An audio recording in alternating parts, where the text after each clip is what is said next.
ট্রাম্পের সমাবেশে মডেলের কাণ্ড। সমাবেশে উপস্থিত হাজার হাজার মানুষ।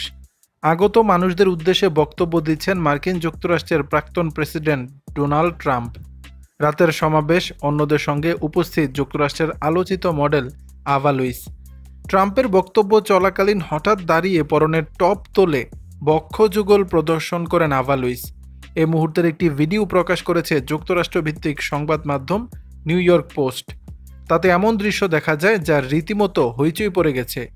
নিউ ইয়র্ক পোস্ট এক প্রতিবেদনে জানিয়েছে, যুক্তরাষ্ট্রে আগামী নভেম্বরে অনুষ্ঠেয় প্রেসিডেন্ট নির্বাচনে রিপাবলিকান দলের প্রার্থী ডোনাল্ড ট্রাম্প।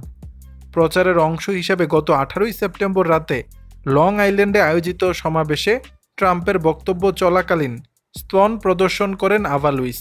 এ সময় উপস্থিত পুলিশ সদস্যরা আভার প্রতি ক্ষিপ্ত হয়ে সমাবেশস্থল থেকে তাকে এবং তার প্রেমিককে বের করে দেয়। 16,000 মানুষের উপস্থিতিতে এমন কাণ্ড ঘটানোর কারণ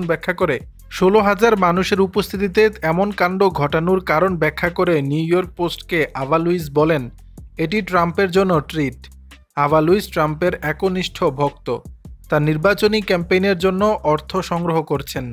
নিউ ইয়র্ক পোস্টকে আভা লুইস বলেন, আমি এখন মাসে $1,00,000 আয় করছি, এজন্য আমি আমার ভক্তদের ব্যবহার করছি। ট্রাম্প থিমযুক্ত কন্টেন্ট থেকে $5,00,000 আয় করার চেষ্টা করছি, যা ট্রাম্পকে উপহার দেব। ট্রাম্পকে সমর্থন জানানোর কারণ ব্যাখ্যা করে আভা লুইস বলেন, ট্রাম্প একজন উদ্যোক্তা ছিলেন, আমি একজন উদ্যোক্তা, আমি তাকে বুঝি। আমি আমার বুকের ছবি বিক্রি করি, সে আমেরিকার স্বপ্ন বিক্রি করে। দর্শক, বিষয়টি নিয়ে আপনাদের মতামত জানাবেন নিচের কমেন্ট বক্স।